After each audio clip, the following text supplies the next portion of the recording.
Nolime Tangere Kabanata 41:2.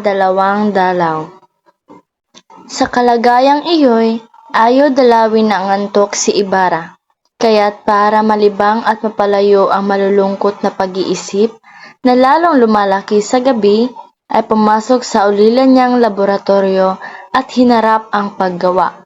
Doon na siya inabot ng liwanag na naghalo ng ilang kemikal at manakanakang tinitikman ito gamit ang ilang putol na kawayan at iba pang kagamitan, na pagkatapos ay inilalagay sa mga praskong tinatakpan ng lakre at nilalagyan ng petsa. Pumasok ang isang trabahador niya at sinabi sa kanya ang pagdating ng isang taga-bukid. "Tuloy!" ang sabi na hindi man lumingon. Pumasok si Elias na tahimik na nakatayo. "Ah, kayo pala!" ang bulalas ni Ibarra sa wikang Tagalog nang siya'y makilala. "Ipagpatawad ninyong pinapaghintay ko kayo. Hindi ko napansin. Mayroon akong ginagawang isang mahalagang eksperimento." "Ayokong kayo'y abalahin," ang sagot ng batang piloto. "Nagpunta ako unay para itanong sa inyo kung mayroon kayong ipagbibilin sa Batangas, sapagkat papunta ako roon ngayon. At pangalaway, para sabihin ko sa inyo ang isang masamang balita." Tinanong ni Ibarra ang piloto sa pamamagitan ng tingin. "Ang anak ni Kapitang Tiago ay may sakit," ang panatag na dugtong ni Elias, "pero hindi malubha." "Ikinakatakot ko na ngang baka gayon ang mangyari," ang bulong ni Ibarra. "Alam ba ninyo kung ano ang dinadamdam? Lagnat! At ngayon, kung wala kayong ipag-uutos." "Salamat, kaibigan. Hinahangad kong kayo'y magkaroon ng isang mabuting paglalakbay. Pero ipahintulot muna ninyo sa akin ang isang katanungan. Kung inaakala ninyong di nararapat sagutin ay huwag sagutin." Si Elias ay yumuko. "Paano ninyong napipigil ang gulo kagabi?" ang tanong ni Ibarra na itinitig ang mata sa kausap. "Madali," ang tugon ni Elias ng buong kapanatagan. "Ang mga namumuno sa kilusan ay ang magkapatid na ang ama ay napatay sa pagbugbog ng Gwardiya Sibil. Isang araw ay nagkapalad akong iligtas nila sa mga kamay ding kinahulugan ng kanilang ama, at kapwa kumilala sa akin ang utang na loob. Sila ang kinausap ko kagabi at sila na ang pumayapa sa iba. At ang magkapatid na iyan na ang ama'y namatay sa bugbog ay mamamatay din katulad ng ama," ang marahang sagot ni Elias. "Kapag itinakda na ng kasawian, ang isang mag-aanak ay mauubos lahat. Kapag ang isang puno'y tinamaan ng kidlat, ay magiging abo ang lahat." At nang makita ni Elias na si Ibarra ay hindi umiimik, ay nagpaalam na. Nang makita ni Ibarra na nag-iisa na siya, ay nawala na ang anyong tiwasay na ipinakita niya sa piloto, at napalitan ng pait ang kanyang muka. Ako ang nagpasakit sa kanya," ang bulong niya. Madaling nagbihis at pumanaog. Isang munting lalaking nakaluksa na may isang peklat sa kaliwang pisnging ang bumati sa kanya ng buong galang at pinigil siya sa paglakad. "Ano ang gusto ninyo?" ang tanong ni Ibarra. "Ginoo, ang pangalan ko po'y Lucas. Ako ang kapatid ng namatay kahapon." "Ah, dinadamayan ko kayo sa kapighatian. At ano ngayon?" "Ginoo, gusto ko pong malaman kung gaano ang ibabayad ninyo sa kaanak ng aking kapatid." "Ibabayad?" ang ulit ng binata na hindi mapigil ang pagkainis. "Saka na natin pag-usapan niyan. Magbalik kayo mamayang hapon sapagkat nagmamadali ako ngayon." "Sabihin lang ninyo kung magkano ang gusto ninyong ibayad," ang ulit ni Lucas. "Sinabi ko na sa inyong sa ibang araw na tayo mag-usap. Wala akong panahon ngayon," ang yamot na sabi ni Ibarra. "Wala kayong panahon ngayon, Ginoo?" ang tanong na mapait ang loob ni Lucas na siya'y hinarap. "Wala kayong panahon para mapag-usapan ang para sa mga patay? Bumalik kayo mamayang hapon." ang nagpipigil na ulit ni Ibarra. May pupuntahan ako ngayong isang taong may sakit. At dahil sa isang may sakit, napababayaan na ninyo ang mga patay? Inaakala ba ninyong dahil kami mahihirap? Huwag ninyo akong piliting magalit, ang sabi at nagpatuloy sa paglakad. Si Lucas ay naiwang tinitignan siya ng nakangiting puspos ng galit. Napagkikilalang ikaw ang apo ng nabilad sa araw sa aking ama. Ang bulong, may taglay ka pa ring dugo noon. At matapos makapag-ibang salita ay idinugtong. Pero kung mabuti ang ibabayad mo ay magiging magkaibigan tayo. Kabanata 42, ang mag-asawang de Espadanya. Nakaraan na ang pista. Muli na naman nakita ng mga taong bayan na gaya rin ng mga nagdaang taon, na ang kaban nila ay mas salat, na sila'y napagod, nagpatulo ng pawis at nakatulog na walang naramdamang saya sa sarili. Di nagkaroon ng mga bagong kaibigan. Sa isang sabi, mahal ang kabayaran sa kanila ng kaguluhan at mga sakit ng ulo. Pero hindi mahalaga. Sa mga darating na taon, gayon pa rin ang gagawin. Ganoon pa rin sa susunod na 100 taon sapagkat ito ang kinaugalian. Nagahari ang kalungkutan sa bahay ni Kapitang Tiago. Nakasara ang lahat ng bintana. Bahagya nang kumaluskos ang lakad ng mga tao sa sahig. At sa kusina lamang nakapangangahas na mag-usap ng malakas. Ang kaluluwa ng bahay, si Maria Clara ay nakaratay. Mababakas sa kanyang muka ang lahat ng kanyang nararamdaman, na gaya ng pagkakabakas ng mga damdaming nasa muka ng isang tao. Ano sa akala mo, Isabel? Maglimos kaya ako sa krus sa tunasan o matahong? Ang marahang tanong ng naghihinagpis na ama. Ang krus sa tunasan ay lumalaki, pero ang sa matahong ay nagpapawis naman. Alin ang inaakala mong mas milagroso? Nag-isip si Tia Isabel, iginalawang ulo at bumulong. Lumaki. Ang paglaki ay higit kaysa pagpapawis. Lahat tayo'y pinapawisan pero hindi tayo lumalaking lahat. Tunay nga, Isabel, pero tingnan mo ang pagpapawis. Pagpapawisan bang isang kahoy na ginagawasan ng paa ng bangko ay hindi maliit na himala.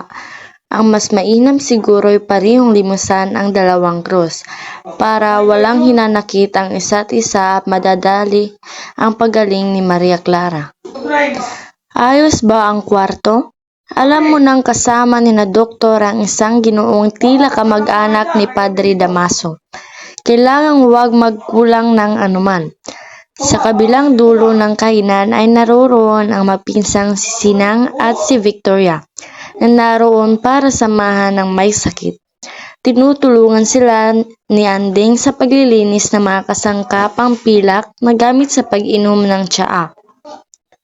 Kilala ba ninyo si Dr. Espadanya? Ang masusing tanong kay Victoria ng kapatid sa suso ni Maria Clara. Hindi, ang sagot ng tinanong. Ang tanging nalalaman ko tungkol sa kanya ay mahal kong sumingil, sang-ayon sa sabi ni Kapitang Tiago. Kung gayoy, dapat maging mahusay, ang sabi ni Anden. Ang bumuta sa tiyan ni Aling Maria ay mahal kong sumingil kaya marunong. Hangal, ang bulalas ni Sinang. Hindi ang lahat ng mahal kong sumingil ay marunong. Tingnan mo si Dr. Guevara. Matapos na hindi makapagpanganak na mabuti, ay pinutol pa ang ulo ng bata at siningil ng 50 piso ang balo. Ang alam ay ang sumingil ng mahal. Anong malay mo? Ang tanong ng pinsan na siya'y siniko. Hindi ko malalaman. Ang asawa nito na naglalagari ng kahoy matapos na mawalan ng asawa ay nawalan pa ng bahay, sapagkat pinilit siyang magbayad ng alkalde na kaibigan ng doktor. Hindi ko malaman. Si tatay pa ang nagpautang sa kanya ng pera para makapunta sa Santa Cruz. Isang sasakyang huminto sa tapat ng bahay ang pumutol sa mga kwentuhan. Patakbong pumanaog sa hagdan si Kapitang Tiago na kasunod si Tia Isabel para salubungin ang mga bagong dating. Ang mga dumating ay sina Dr. Don Tiburcio de Espadaña, ang asawa na si Doktora Victorina de los Reyes de Espadaña at isang binatang Kastila na may mainam na tindig at gwapo. Ang suot ng babae isang sutlang bata na may mga bulaklak at sombrerong may isang malaking bubutok, uuri ng luro, na halos pipi sa mga sintas na pula at asol. Nagparagdag man din sa mga kulubot na kanyang mukha ang likabok sa daan na nahalo sa pulbos na nasa kanyang pisngi. Gaya ng makita natin siya sa Maynila, ay nakakapit din sa bisig niya ang kanyang asawang Pilay. Ipinakikilala ko sa inyo ang aming pinsang si Don Alfonso Linares de Espadaña, ang sabi ni Doña Victorina, na itinuturo ang binata. Sila ay nanak ng isang kamag-anak ni Padre Damaso, tanging kalihim ng lahat ng ministro. Ang binata ay yumukod. Si Kapitang Tiago na may halos napahalik sa kamay ng binata. Habang iniaakyat ang maraming takba o maleta at mga sakos de viaje, inihahatid sila ni Kapitang Tiago sa kani-kanilang kwarto. Ay ikukwento natin ang ilang bagay tungkol sa mag-asawang ito, na bahagya na nating nakilala sa mga unang kabanata. Si Doña Victorina ay isang babaeng pumapasa ng 40 Agosto na katumbas ng 32 Abril. Alinsunod sa sarili niyang pagtaya sa pagbilang. Siya'y naging maganda noong kabataan. Nagkaroon ng magandang katawan. Ganito ang lagi niyang pahayag. Pero dahil sa mahilig sa pagpapakita sa sariling ganda, ay hindi niya pinansin ang maraming Pilipinong umiibig sa kanya, sapagkat ang kanyang gusto ay ang makakita ng ibang lahi. Ayaw niyang ibigay kanino man ang kanyang maliit at maputing kamay, pero hindi dahil sa kakulangan sa pagtitiwala, sapagkat madalas nga'y na nagbibigay pa siya ng mga alahas at mga mahalaga gamit sa ilang dayuhan o taga-rito na nagbabakasakali sa kanya. 6 na buwan muna, bago nangyari ang aming ikinikwento, ay nakita niyang nagkatotoo ang kanyang pinaka-aasam-asam na pangarap buong buhay, na siyang dahilan ng pagpapawalang halaga sa mga tamis ng kabataan at pati sa mga pangako sa pag-ibig ni Kapitang Tiago, na ibinulong sa kanyang tenga o inawit kaya sa isang harana. Napakatagal nga bago natupad ang pangarap. Pero si Doña Victorina, na kahit masamang mga Stila ay higit pa sa pagkakastila. Sa Kalamba ay mayroong ding nangyaring ganito. Kay Agustina de Zaragoza ay nakakaalam sa kasabihang mainam na magtagal-tagal kaysa walang nangyari. At inaaliw niya ang sarili sa pagbanggit ng walang lubos na kaligayahan sa lupa, na isa sa kanyang mga kasabihang laging nasasabi-sabi sa sarili, sapagkat ang mga salitang ito ay hindi lumalabas sa kanyang mga labi sa harap ng ibang tao. Si Doña Victorina na dumaan sa una, pangalawa, pangatlo at pang-apat niyang kabataan, na hawak ang lambat para mahuli sa lawak ng mundo, ang dahilan ng kanyang mga pagpupuyat ay napilitang managano o paubaya sa ipinagkaloob sa kanya ng kapalaran, kung sa halip ng 32 Abril ay naging 31 lamang ang kanyang dalahin, o bagay na sa kanyang aritmetika ay isang malaking agwat. Ay isinauli sana niya ang huli na ipinagkaloob ni kapalaran, para maghintay ng ibang huli na lalong kapit sa kanyang hangad.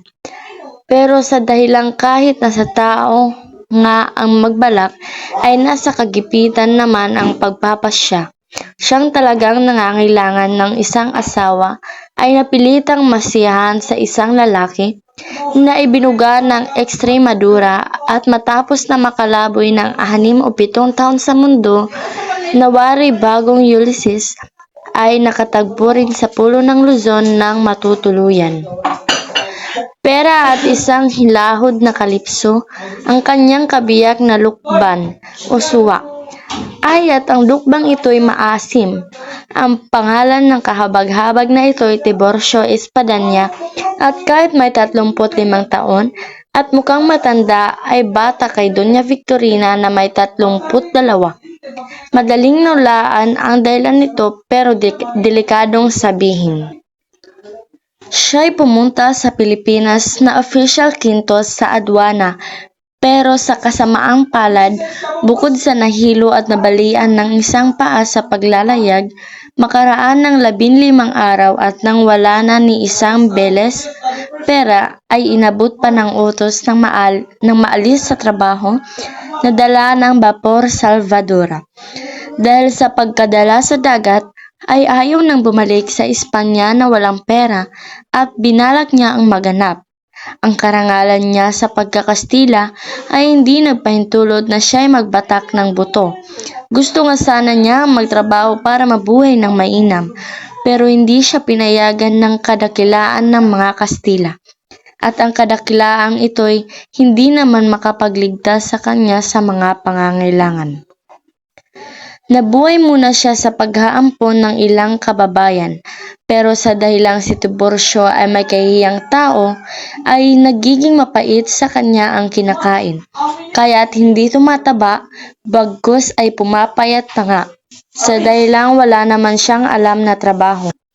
Ni pera, ni kasulatang sukat, maiharap kahit kanino para maipasok sa isang opisina, ay pinagpayuhan siya ng ilang kababayan.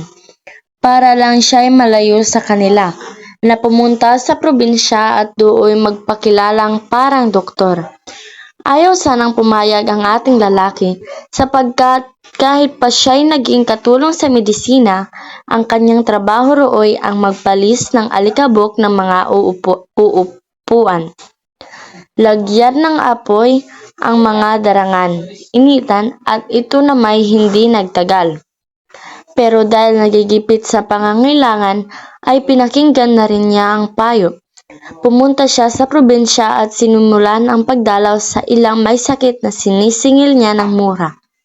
Sang-ayon sa iniuudyok ng kanyang konsensya. Pero gaya noong binatang pilosopo na sinasabi ni Samaniego ay nagtapos sa pagsingil ng mas malaki at tinaasan ang halaga ng kanyang pagdalaw sa mga may sakit. Dahil dito'y ipinagpalagay na siya'y isang mahusay na doktor at baka nga yumaman pa sana kundi lang nabalitaan ng protomedikato sa Maynila ang kanyang malaking pagsingil at pakikiagaw sa paggamot sa iba. Nabagitan at ipinagtanggol siya ng ilang tao at mga guro. Kayo naman, sabi nila sa lupon ng mga manggagamot ng hari, na nagtatakda ng alituntunin sa paggagamot at sa pagsingil. Maingat na si Dr. C. Bayaan na nga ninyong kumita ng kaunti at pag nagkaroon na yan ng mga 6 o 7,000 piso ay makakabalik na kanyang bayan at mamumuhay doon ng tahimik. Ano na lamang ang mawawala sa inyo sa bagay na iyan? Dahil sa inulol ang mga walang muwang na Indio. Sila ang mag-ingat, iya'y isang kaawa-awa, huwag ninyong alisan ng kakainin. Lingapin ninyo ang pagkakastila. Ang doktor ay may paglingap sa pagkakastila at pumayag na alintanahin ang ganoon. Pero dahil nakaabot ang balita sa taong bayan, di nagtagal ay unti-unting nawalan ng tiwala sa kanya at sa kaunting panahon lamang ay wala nang nagpagamot kay Don Tiburcio Espadaña. Sa muli na namang halos magpalimos siya ng kakanin, nang panahong iyon nabalitaan niya sa isang kaibigan na naging matalik na kaibigan naman ni Doña Victorina ang kagipitang kinalalagyan ng babaeng ito. Ang kanyang paibig sa pag-ibig sa Espanya at kagandahang loob. Do'y nakabanaag si Don Tiburcio ng kapirasong bahagi ng langit at hinihingang siya'y ipakilala. Si Doña Victorina at si Don Tiburcio ay nagkita. Tarde venentibus osa, ang malamang na naibulalas niya kung siya'y marunong ng Latin. Ang babae hindi na sobra lamang sa pagkahinog, laos na. Ang kanyang makapal na buhok ay naging isang munting pusod na lamang, na alinsunod sa sabi ng isang babaeng katulong ay kasinlaki ng isang ulong bawang. Ang mga mata niya ay malaki na rin, ang ipinagdamdam kailan niyang madalas na ipikit ng kaunti para makakita ng malayo-layo. Ang dating ugali na lang niya ang tanging natitira. Nang makaraan ng kalahating oras na pag-uusap, ay nagkapakiramdam sila at nagkamabutihan. Ang gusto sana ng babae isang Kastilang hindi pilay, hindi napakautal at hindi napakaunawain, hindi napakapingot, hindi tumitilansik ang laway kapag nagsasalita, at sana'y may kaunti pang isip at mataas na katungkulan. Nagaya ng nasasabi-sabi niya, pero ang mga ganong klase ng Kastila ay hindi naman nakiharap sa kanya kailanman para hingin ang kanyang kamay. Hindi minsan narinig niya ang sabing ang pagkakataon ay panot kung ilarawan, at inakala niyang buong-buo na si Don Tiburcio ay siya nang itinala ng tadhana, sapagkat dahil sa mga malulungkot na gabing pinagdaanan niya ay nagtaglay na ng maagang upaw. Sinong babaeng may 32 taon ang hindi maingat? Sa parte naman ni Don Tiburcio ay nakaramdam ito ng isang munting kalungkutan. Nang maisip ang kanilang luni di miel, pero nangiting may pagtiis at naaalala ang larawan ng pagkagutom. Hindi siya nagkaroon ng malaking hangad na magkapera at maging dakila. Maliit lamang ang kanyang mga hangarin, ang kanyang isipan ay maliit din. Pero ang kanyang puso na hindi pa nakakaramdam ng pag-ibig ay iba ang pinangarap, hindi ang ganitong diwata. Noong kanyang kabataan, kapag siya'y nahihigang pagod, matapos makain ng munting hapunan sa isang masamang higan para maparaan ang pagkatunaw ng gazpacho, ay natutulog siyang binubuko-buko sa isip ng isang nakangitit mapanghalinang larawan. Makaraan ang panahong iyon, nang ang mga sama ng loob at mga paghihirap ay mas tumindi pa. Dumaan ang mga taon at ang kagiliw-giliw na larawan ay hindi dumating. Ang iniisip na lamang niya ay isang mabuting babaeng masipag, masikhay, na makapagdadala sa kanya ng isang munting makakayanan.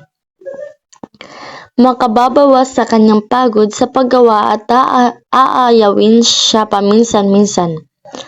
Sa isip niya, ang mga away ay para ring isang kaligayahan, pero nang mapilitan siyang magpalaboy-laboy sa mga bayan-bayan, hindi na para maghanap ng isang kayamanan, kundi ng isang medyo mabuti-buting kalagayan na. Buto na lamang ang natitira sa mga taong nahuhuli sa handaan, pulot at gata ng mga bagong kasal. Pagkaing mahirap ang gazpacho o sopas na may magkahalong pira-pirasong tinapay, mantika, suka, bawang at sibuyas. Lamang sa buhay para lamang maparaan ng kaunting oras na nalalabi sa kanyang buhay. Nang nangarap siya dahil sa mga kwento ng mga kababayang nanggaling sa kabila ng dagat, ay nagpasya siyang pumunta sa Pilipinas at ang kanyang isip ay napaling papunta sa isang mestisang makiyas, mapurma, sa isang magandang Indian na may malaki at maitim na mata, nababalot sa mga sutlat pinong tela, puno ng brilyante at ginto, nag-aalok sa kanya ng pag-ibig, mga sasakyan at iba pa. Dumating siya sa Pilipinas at inakalang mangyayari na ang kanyang mga pangarap. Dahil ang mga dalagang nagsisipunta sa luneta at malikon na sakay ng mga karwaheng pinilakan ay tumingin sa kanya ng tinging may mga pagtatanong. Pero nang siya'y maaalis sa trabaho, ang mestiza o India ay nawala. At kahit mahirap, ay napilitan siyang iliko ang balak sa larawan ng isang byuda. Pero byudang kanais-nais, kaya't na makitang bahagi lamang ng kanyang pangarap ang naging totoo, ay nalungkot siya. Pero dahil may kaunti siyang pagmuni-muni, nasabi niya sa sarili, iyo'y isang pangarap lamang at ang mundo'y hindi nabubuhay sa pangarap. Sa ganitong paraan niya nilulutas ang kanyang pag-aalinlangan. Ang babae gumagamit ng polvos de arroz. Pag sila'y nakasal na, ay saka na niya ito ipaalis. Maraming kulubot ang muka, pero mas lalong marami ang sira at sulsi ng kanyang Amerikana. Ang babae isang matandang mapagmalaki, mapagmataas at marahas, pero mas marahas ang gutom, mapagmalaki at mapagmataas. At saka ang isa pa'y ipinanganak naman siyang may matamis na ugali. At sino ang nakakaalam? Nababago ng pag-ibig ang mga ugali. Masamang-masama kong mga stila. Siya may hindi naman tama. Sang-ayon sa sabi ng pinuno ng kagawaran nang ibalita sa kanya ang pagkakaalis sa trabaho. At saka ano ang halaga noon? Na matanda ang babae, pangit at kakutya-kutya. Siya ay pilay, walang ngipin at upawin. Gusto pa ni Don Tiburcio na siya na ang mag-aalaga kaysa siya ay pilay. Walang ngipin at upawin, gusto pa ni Don Tiburcio na siya na ang mag-alaga kaysa siya ay alagaan.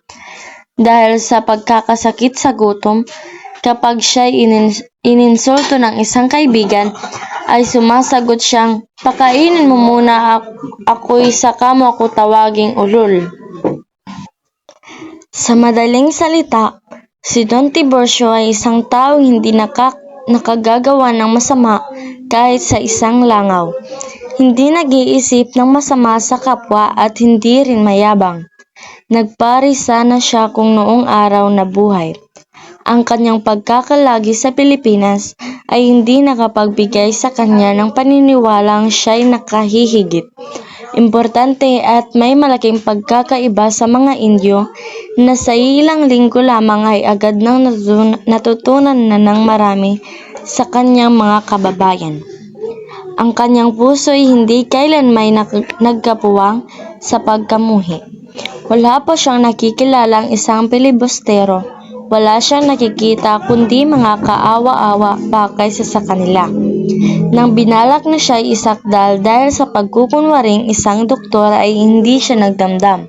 Hindi rin dumaing kinikilala niya ang katwiran at walang isinagot kundi, pero kailangang mabuhay.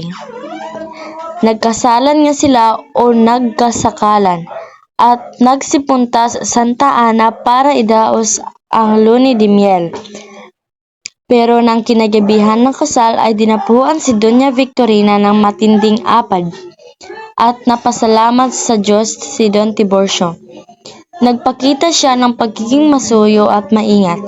Gayunman, nang sumunod na gabi tumupad siya ng gaya ng dapat gawin ng isang mabuting lalaki. At nang kinabukasan, nang siya'y manalamin ay malungkot na napangiti sa pagkakamalas sa kanyang gilagid na ulila. Na gabing yaon ay hindi bababa sa 10 taon ng kanyang itinanda.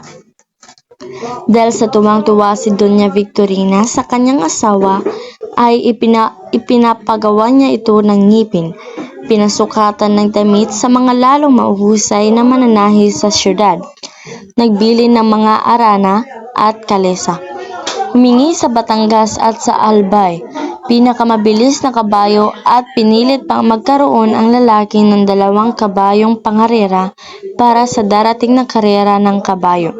Sakit sa tiyan dahil sa di pagkatunaw ng kinain.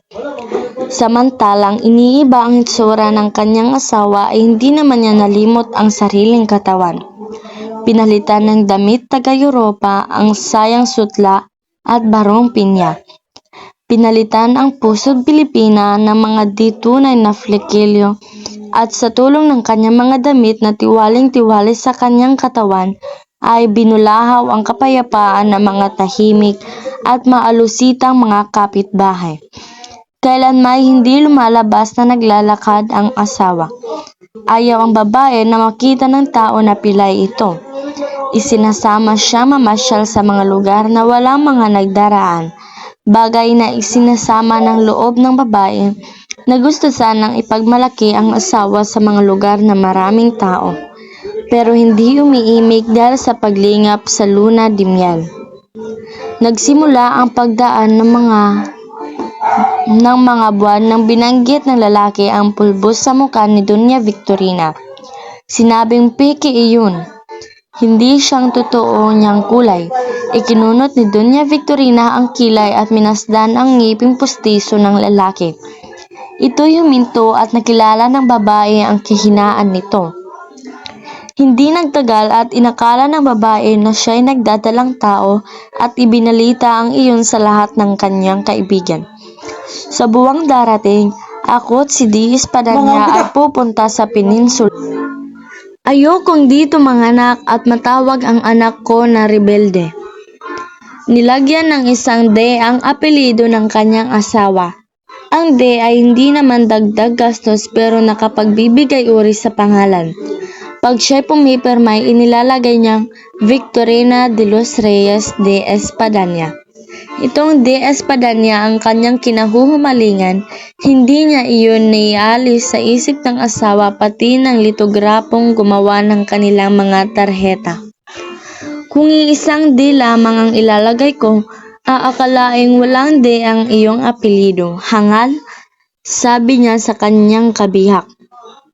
Wala siyang sinasabi-sabi kundi ang kanyang paghahanda sa paglalakbay.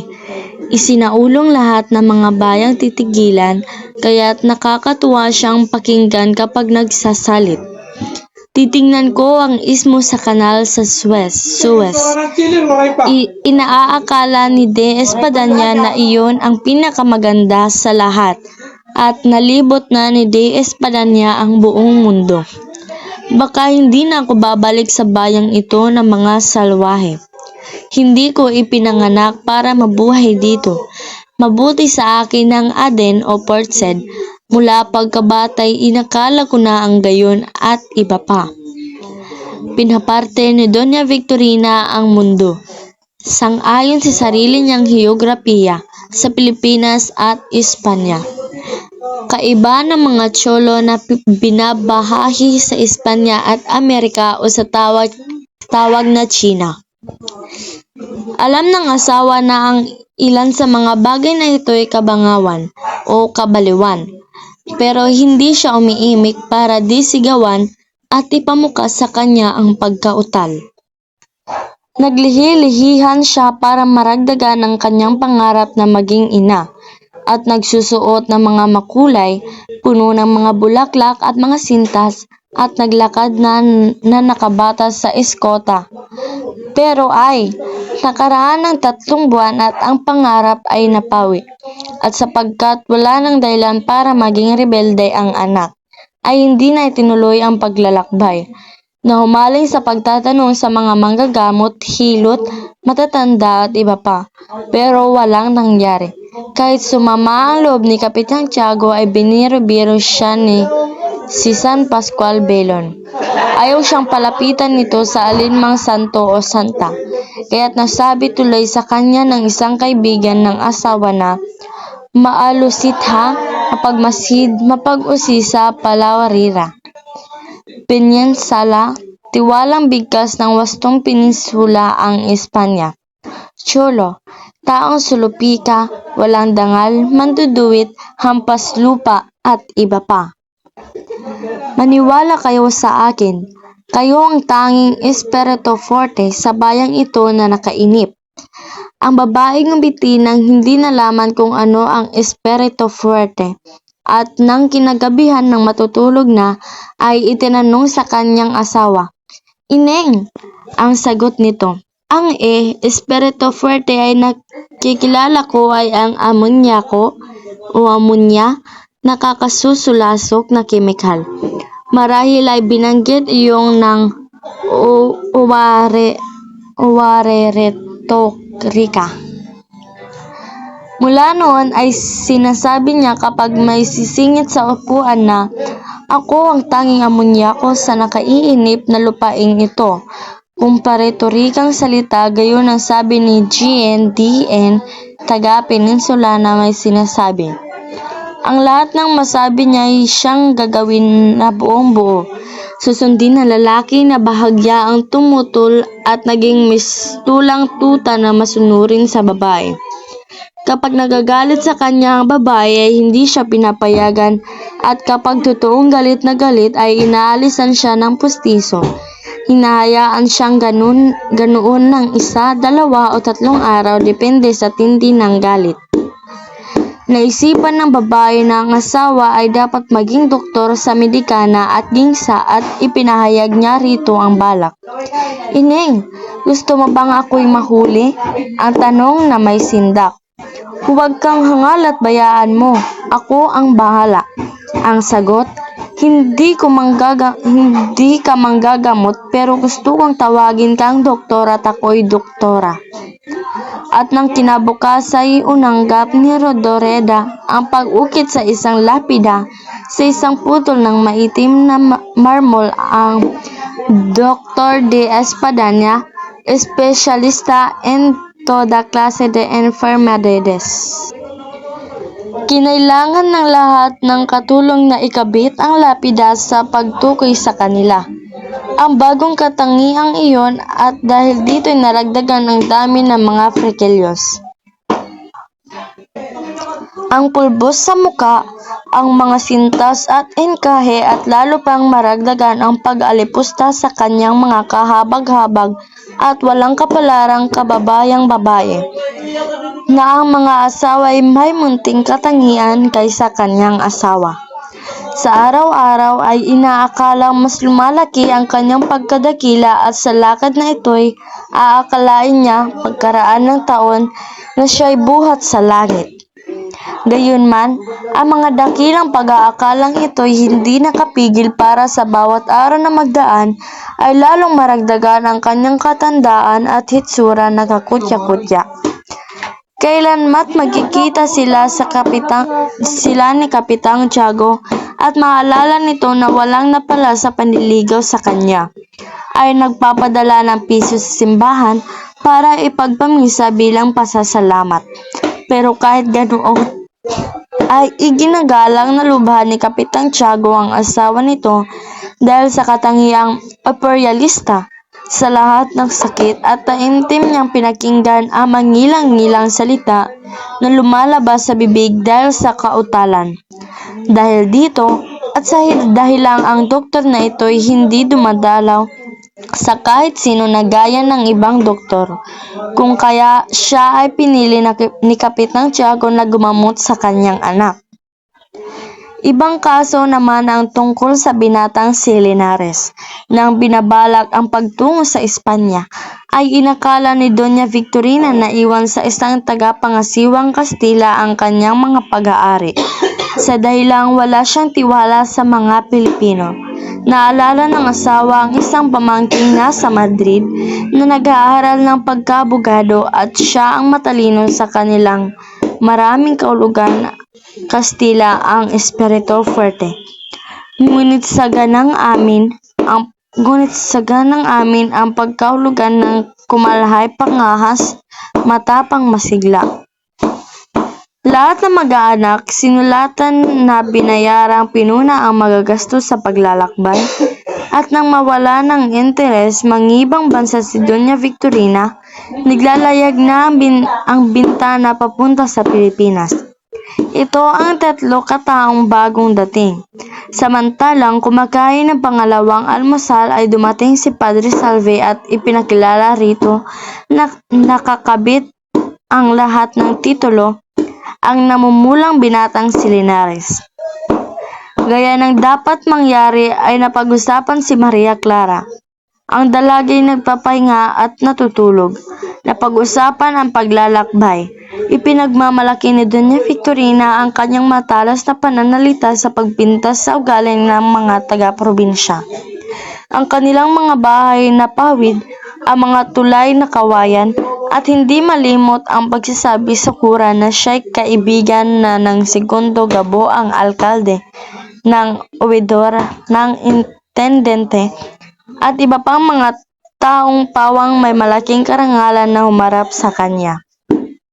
Kung napaaga ng mga 2 araw ang pagpunta ninyo rito, Doña Victorina, ani Kapitang Tiago sa isang munting pagkatigil ay nakaharap sana ninyo ang Kapitan General. Diyan siya umupo. Ano? Papaano? Naparito ang Kapitan General at sa bahay ninyo? Kasinungalingan! Sayang at hindi napaaga ang pagkakasakit ni Clarita. Ang bulalas ng babae nadama ang tunay na sakit ng loob at hinarap si Linares. Narinig mo pinsan na parito ang Kapitan General? Nakita mo na't may katwiran si De Espadaña nang sabihin sa inyong hindi bahayang isang timawang Indio ang iyong papanhikin. Sapagkat dapat ninyong malaman, Ginoong Santiago, na ang aming pinsan ito, si Madrid, ay naging kaibigan ng mga ministro at mga duke at madalas kumain sa bahay ng Conde del Campanario, ng Duque de la Torre Victorin, pakili ng asawa. Isa na rin iyon kung ikaw pa ang magsasabi sa akin. Matatagpuan ko po ba si Padre Damaso sa kanyang bayan? Ang putol ni Linares sa nagtanong kay Padre Salve. May nagsabi sa aking malapit raw ito. Naririto ngayon at maya-maya ng kaunti ay pupunta rito. Ang sagot ng kura. Mainam kung gayon. Mayroon akong dalang isang sulat para sa kanya, sabi ng binata. At kung hindi dahil sa mapalad na mapagkakataong ito na ako'y mapunta rito, ay sasadyain ko siya para dalawin, samantala na may nagising ang mapalad na pagkakataon. De Espadaña, ang sabi ni Doña Victorina nang matapos ang pagkain. Tingnan natin si Clarita, at kay Kapitang Tiago naman ay, dahil lamang sa inyo, ang asawa ko'y hindi gumagamot kundi sa matataas na tao lamang at hindi pa sa lahat. Ang asawa ko'y hindi kagaya ng mga taga rito. Sa Madrid ay wala siyang dinadalaw kundi mga taong may matataas na katungkulan. Nagsituloy sila sa kwarto ng may sakit. Ang lugar na iyon ay madilim. Nakasara ang bintana dahil sa pag-iwas sa simoy ng hangin, at ang tanging ikaw na nagbibigay liwanag ay galing sa 2 kandilang nasa harap ng isang rebulto ng Berhen sa Antipulo. Ang dalagay nakahiga sa kanyang katreng kamagong na may mga tabing na husi at pinya. Siya may taling panyong basa na kolonya sa ulo. Ang katawan ay nababalot ng mapuputing kumot. Ang kanyang buhok na nakabakod sa kanyang hawas, payat na mukay nagpaparagdag pa sa pamumutlang binibigyang buhay ng 2 malalaking mata na puno ng kalungkutan.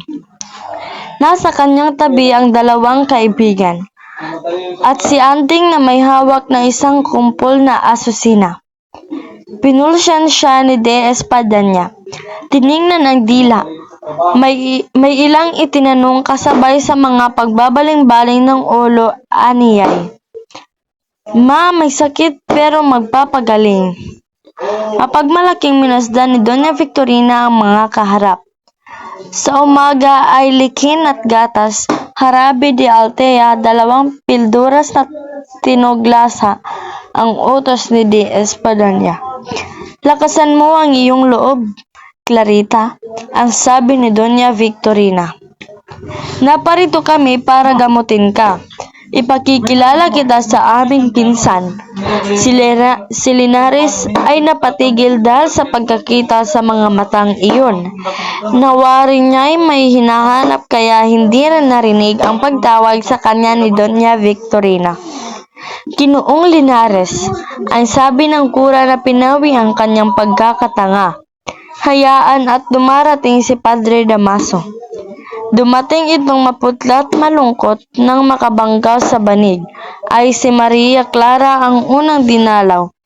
Hindi na siya ang dating Padre Damaso na malaki ang katawan at masalita. Ngayoy walang kasali-salitang lumalakad at umaampi. Bumagal ang hakbang ng kaunti.